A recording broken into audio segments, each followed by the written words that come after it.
एकाग्रता निरोधो वा मूढ़ेरभ्यस्यते भृशं धीरः कृत्यं न पश्यन्ति सुप्तवत् स्वपदे स्थिताः।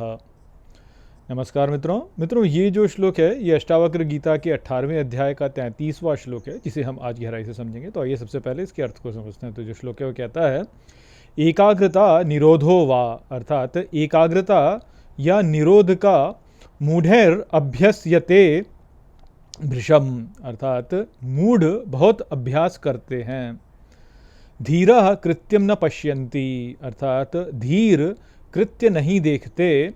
सुप्तवत् स्वपदे स्थिताः, अर्थात सुप्त जैसे स्वयं के पद में स्थित रहते हैं। तो यहाँ पर अष्टावक्र जनक महाराज से कहते हैं कि जो मूढ़ होता है वह एकाग्रता या निरोध का बहुत प्रयास करता है, जबकि धीर जो होता है वो कृत्य को ही नहीं देखता, वह कृत्य को नहीं देखता, इसलिए स्वप्त जैसा वह स्वयं के पद में स्थित रहता है।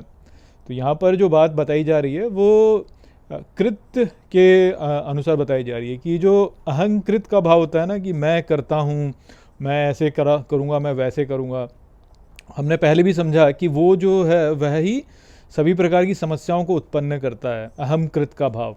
तो जो मूढ़ होता है वह क्या करता है, वह अहमकृत के भाव को नहीं हटाता। तो वह जब कोई साधना करता भी है तो उस साधना में जो है उसमें अहमकृत का भाव रहता है कि मैं करता हूँ, मैं करता हूँ, मैं करता हूँ। और क्योंकि उसके अंदर वो अहमकृत का भाव रहता है, इस कारण से जो है वह कभी भी जो है जो पद है, अब स्वयं का जो पद है, स्वपद जो है, उसको प्राप्त नहीं कर पाता है, क्योंकि उसकी जो अवस्था रहती है वो सदा क्रिया में ही रह जाती है। तो क्योंकि क्रिया में उसकी अवस्था हो जाती है, इस कारण से स्वयं में अवस्था नहीं हो पाती, उसकी अवस्था मैं में नहीं हो पाती है, हूँ में नहीं हो पाती, मैं करता हूँ में जो है उसकी अवस्था रहती है। तो बस वहीं पे क्योंकि वो प्रयास कर रहा होता है, इस कारण से कभी भी जो है स्वयं का जो स्वपद है उसको प्राप्त नहीं कर पाता।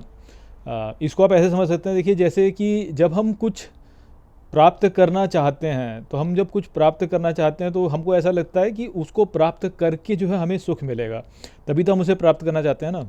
तो क्योंकि हम ये सोचते हैं कि उसको प्राप्त करके हमें सुख मिलेगा, तो जो स्वयं में हमारा सुख है वह हम अनुभव नहीं कर पाते, क्योंकि हम सोचते हैं कि हमारे सुख का जो स्रोत है वह हमसे बाहर है। तो ये समस्या हो जाती है। तो जो मूढ़ होता है वह इसी कारण से अभ्यास करता है कि मैं अभ्यास करूंगा, मैं ऐसे करूंगा, मैं ऐसे करूंगा, तो फिर जो है मैं सिद्धि को प्राप्त करूंगा, फिर जो है मैं जो है आनंद को प्राप्त करूंगा। तो उसने आनंद को स्वयं से बाहर कहीं देख लिया ना, भले ही वह जो है वह निरोध का प्रयास कर रहा हो या एकाग्रता का प्रयास कर रहा हो, किंतु वह जो एकाग्रता या निरोध का प्रयास कर रहा है वह भी स्वयं से बाहर ही हो गया ना, क्योंकि वह भी एक प्रकार का अनुभव ही है। तो इसलिए क्योंकि उससे अलग हो गया वह, तो जो भी सुख का स्रोत हमसे अलग होगा वह कभी भी हमें जो है सुख प्रदान नहीं कर सकता, क्योंकि वो जो है वह हमसे अलग है, तो वो हमारा नहीं है। तो इस कारण से उसमें जो है फिर हमको कुछ ना कुछ उसमें कोई व्यवधान पड़ सकता है, कोई इस प्रकार का उसमें जो है जिसे कहते हैं कि उसको करने के लिए कुछ प्रयास करना पड़ता है, और हो सकता है कि उस प्रयास में हमें सफलता मिले या हमें ना मिले, तो इसलिए विघ्न आ सकता है उसमें। तो इसलिए उसको वो जो है वह स्वयं का सुख कभी है ही नहीं।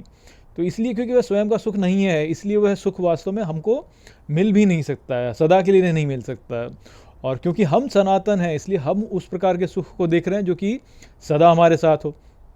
तो सदा जो हमारे साथ में सुख होगा वो ऐसा ही सुख होगा जो कि हमने जो है उसको कभी पाया नहीं होगा किसी क्रिया के द्वारा, वह सदा हमारे साथ में रहा होगा, तभी तो वह सदा हमारे साथ में रहेगा, क्योंकि हम सनातन हैं, हम सनातन हैं। इसलिए तो क्योंकि हम तो कहीं नहीं जाते, हम रहते हैं सदा, हम हैं वास्तव में, हमारा जो वास्तविक स्वरूप वो है वाला स्वरूप है कि हम सदा हैं।